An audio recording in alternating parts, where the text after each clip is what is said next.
Levant les yeux, il prononça la bénédiction et rompit les pains. Commentaire de l'Évangile de Jésus-Christ selon saint Marc chapitre 6 versets 34 à 44. Frères et sœurs, Jésus est en plein ministère. Face à une foule considérable, assoiffée de sa parole, il est saisi de compassion, exactement comme son Père à l'égard de son peuple dans Osée 11, 8.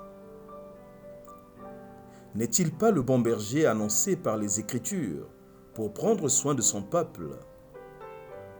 N'est-ce pas lui qui fait reposer sur des prés d'herbes fraîches et mène vers les eaux tranquilles? N'est-ce pas lui qui prépare la table pour nous devant nos ennemis? N'est-il pas écrit dans 2 Rois, chapitre 4, verset 43, « Qu'on mangera et l'on aura du reste ».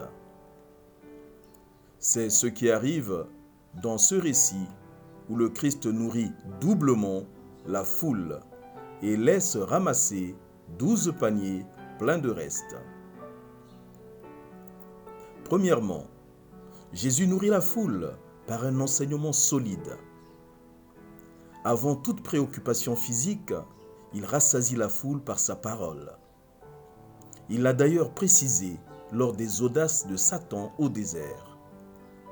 L'homme ne vit pas que de pain, mais de toute parole qui sort de la bouche de Dieu.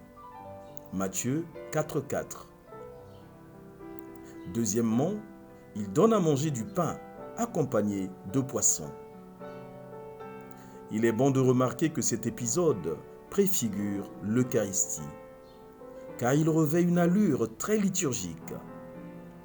En effet, l'Eucharistie est soutenue par 2 tables qui se suivent. Celle de la parole, qui précède celle des pains. Et dans cet évangile, Jésus effectue les 4 gestes qu'il fera le soir du jeudi saint, lors de la Sainte Seine. Prendre le pain, dire la bénédiction, rompre le pain et le donner aux disciples pour que ceux-ci les distribuent au peuple. Quelle résolution! Je ne demeurerai pas indifférent devant la misère. Notre prière. Seigneur, donne-nous aujourd'hui notre pain de ce jour. Quelles conséquences?